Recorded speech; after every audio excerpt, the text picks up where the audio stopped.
Welcome back to my channel, Celebes. Please share and subscribe and press the bell icon for new updates. At 87 years old, Anthony Hopkins finally told everyone who he hated more than anyone else. Anthony Hopkins was born on December 31st, 1937 in Margam, Port Talbot, Wales. He grew up from a poor family to become one of the best actors ever in movies and plays. He was the only kid of Annie and Richard Hopkins, who owned and worked in a bakery. Young Anthony grew up in a working-class home. He often talked about how school didn't interest him. He felt restless and liked to spend time drawing, making music, and later acting instead. This feeling of not fitting in at school made him feel like an outsider at first, but it also made him want to work hard to make his own path, which led him to the arts. Seeing his early love for acting, Hopkins went to train at the Royal Welsh College of Music and Drama in Cardiff. There he started to get better at acting and build up the confidence that would help him become a professional actor. Later, he got accepted into the Royal Academy of Dramatic Art in London, which is one of the best acting schools in the world. This time of hard study taught him both the skills and the strength he needed for the tough life of being an actor. His career took a big turn when he was found by Laurence Olivier, one of the greatest actors of the 1900s. Olivier saw that Hopkins had natural talent and asked him to join the Royal National Theatre. It was here that Hopkins learned how to perform on stage, getting great experience in Shakespeare plays and other classic works. These years made him a better actor who could play many different kinds of roles, getting him ready for the different characters that would later make his movie career famous. Hopkins started making movies in the late 1960s, and one of his first and most important performances was in The Lion in Winter in 1968, where he acted alongside Peter O'Toole and Katharine Hepburn. This role showed his ability to stand out among movie legends and marked him as an actor to watch. Throughout the 1970s and 1980s, Hopkins slowly built his reputation with roles in both British and American movies, showing a great ability to play complex characters with skill and depth. However, it was his playing of Dr. Hannibal Lecter in The Silence of the Lambs in 1991 that made him famous around the world. Hopkins gave one of the most scary yet amazing performances in movie history, turning a character of darkness and violence into someone who was both terrifying and interesting. With only around 16 minutes of screen time, he managed to make a lasting impact, winning the Academy Award for Best Actor. The role of Hannibal Lecter has become connected with his name, and his performance is still studied by actors and loved by audiences as one of the greatest in movie history. Beyond Lecter, Hopkins' career is known for his ability to play very different roles with equal skill. In movies like The Remains of the Day in 1993, he played the quiet English butler Stevens, getting praise from critics for his subtle and emotionally powerful performance. In Nixon in 1995, he changed himself into the controversial U.S. president, showing both his charm and his problems. Other memorable works include Legends of the Fall in 1994, Amistad in 1997, The Mask of Zorro in 1998, and The Father in 2020. The last movie earned him his second Academy Award for Best Actor at the age of 83, making him the oldest actor ever to get this honor. Hopkins's contributions to the arts go far beyond his acting. He is also a composer, painter, and someone who gives to charity, a man of many talents who has always found ways to express himself creatively. Music has been a lifelong passion, and he has written several songs that have been played by orchestras around the world. His paintings, often bright and abstract, show another side of his artistry. These hobbies show that Hopkins' creativity is not just limited to acting. It is a part of who he is. Because of his incredible career and contributions to drama, Hopkins was knighted by Queen Elizabeth II in 1993, becoming Sir Anthony Hopkins. This honor shows not only his talent, but also his hard work and influence in shaping modern performance. Despite such fame, Hopkins has stayed very humble, often describing himself as simply an actor who loves the craft but avoids the fancy parts of being famous. Anthony Hopkins has lived a complex personal life marked by 3 marriages that show both the challenges and the changes he has faced as a man. His first marriage was to actress Petronella Barker, which began in 1966 during the early years of his acting career when he was still finding his place in the business. The couple had a daughter together, Abigail, but their relationship was hard to keep going and they divorced in 1972 after 6 years of marriage. Hopkins himself later admitted that he struggled with family responsibilities during this time, especially as his acting dreams took up much of his energy and attention. In 1973, Hopkins married Jennifer Linton, with whom he shared almost 3 decades of life together. This second marriage lasted until 2002, making it his longest relationship, though it eventually ended as Hopkins battled personal problems and the stress of his demanding career. In 2003, a turning point came in his personal life when Hopkins married Stella Arroyav, a Colombian-born antiques dealer he had met in the early 2000s. Hopkins has often said that Stella brought joy, stability, and hope back into his life at a time when he had been struggling with depression and loneliness. Their relationship grew into a deep friendship, and Hopkins has publicly praised her influence on his mental well-being, calling her a source of light in his later years.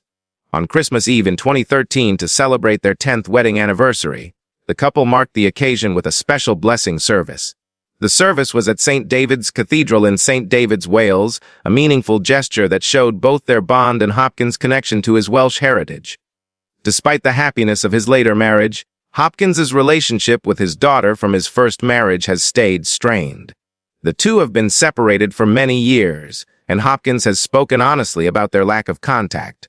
When asked in an interview whether he had grandchildren, Hopkins replied with his usual honesty, saying, "I don't have any idea. People break up, families split, and get on with your life. People make choices. I don't care one way or the other." In another moment of thinking, Hopkins admitted his own shortcomings, saying, "I guess I am selfish. I have not been a good husband or father." These comments paint a picture of a man both self-aware and accepting of the fact that his pursuit of career and personal independence came at a cost to family life. Another important part of Hopkins' journey has been his recovery from alcoholism, a battle he has openly talked about and one that greatly shaped the course of his life. In the early 1970s, during a time of growing professional success, but deep personal trouble, Hopkins fell into destructive drinking habits that threatened both his career and his health. Just after Christmas in 1975, he reached a turning point when he realized he needed help. Hopkins has described this moment as a kind of spiritual awakening. He remembers an important meeting with a woman who advised him simply to trust in God. Though Hopkins has never described himself as particularly religious, he took her words to heart, seeing his act of seeking help as a form of prayer. He later said, "I made that quantum leap when I asked for help. I just found something and a woman talked to me and she said, 'Just trust in God.' And I said, 'Well, why not?'" From that moment on, Hopkins began his journey of sobriety, a commitment he has kept ever since. This makes him sober for almost 5 decades. His recovery not only saved his life, but also gave him the stability and clarity needed to achieve some of his greatest artistic wins. Thinking about faith later in his life, Hopkins admitted that his views had changed. In a 2020 interview, when asked about his spiritual beliefs, he offered a deep thought on human existence while once describing himself as agnostic. He said he no longer fit neatly into that category. "Agnosticism is a bit strange, and agnostic doubts and atheism denies. I'm not a holy Joe. I'm just an old sinner like everyone else. I do believe more than ever now that there is a vast area of our own lives that we know nothing about.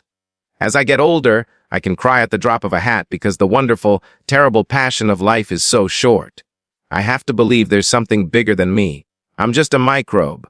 That for me is the biggest feeling of relief, acknowledging that I am really nothing. I'm compelled to say, whoever's running the show, thank you very much."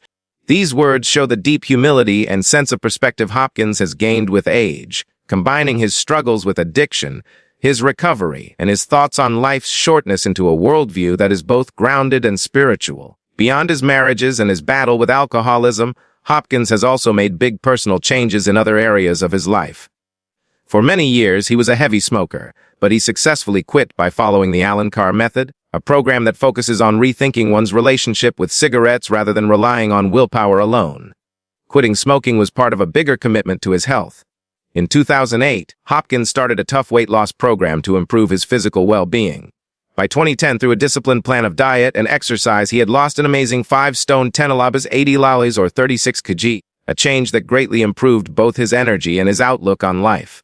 Hopkins has often said that his health changes gave him new energy in his later career.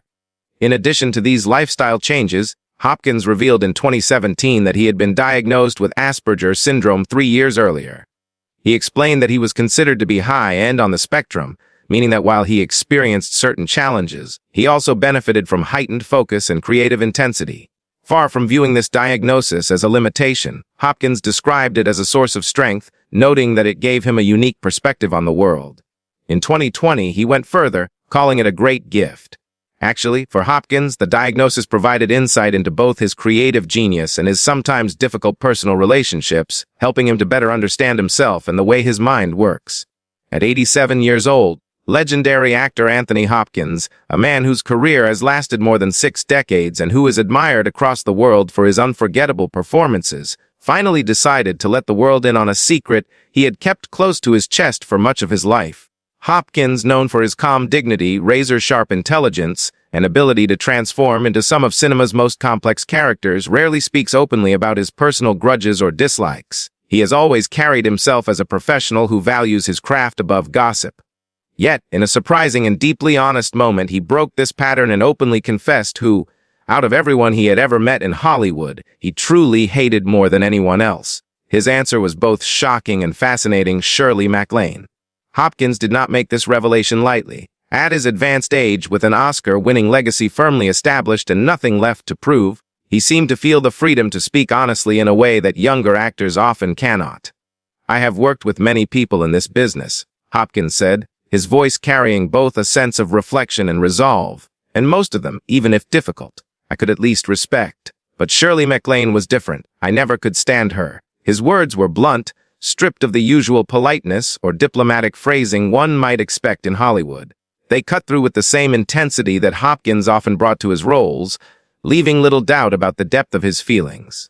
The tension between Hopkins and MacLaine, according to him, was not just about minor personality differences. Instead, it came from something deeper, an ongoing clash of temperament and values that never eased even after years had passed. She was loud, she was controlling, and she wanted to dominate every room she walked into, Hopkins explained. "I couldn't work that way. Acting to me is about listening, about silence, about subtlety. But with her, there was no space for that. It was always her way, her energy, her ego." His words painted a picture of two powerful forces in the acting world who were simply unable to blend together, their artistic visions colliding rather than working together. Hopkins, ever the careful craftsman, described how exhausting it was to try to share the screen with MacLaine. "I found it intolerable," he admitted. "Every scene became a battle not with the character but with her personality, and that to me destroyed the work." I hated that. It is rare to hear Hopkins, who is usually so precise and careful with his language, use the word hate with such force, which made the confession all the more startling. As Hopkins looked back on his career, he did not shy away from admitting the long-lasting bitterness the experience left within him. While he did not deny MacLaine's talent, he made it clear that he never wanted to repeat the experience. "She has her admirers, and perhaps they see something in her that I do not. But I can tell you without hesitation, working with her was one of the worst experiences of my professional life. I hated every moment of it, and I would never do it again." For Hopkins, the confession was less about stirring up scandal and more about unburdening himself after years of restraint. At this stage in his life, with a career that has already secured him a permanent place in movie history, he had no reason to hold back. "When you reach my age," Hopkins said, "you don't waste time pretending anymore. You say the truth even if it's uncomfortable." And the truth is, I hated Shirley MacLaine.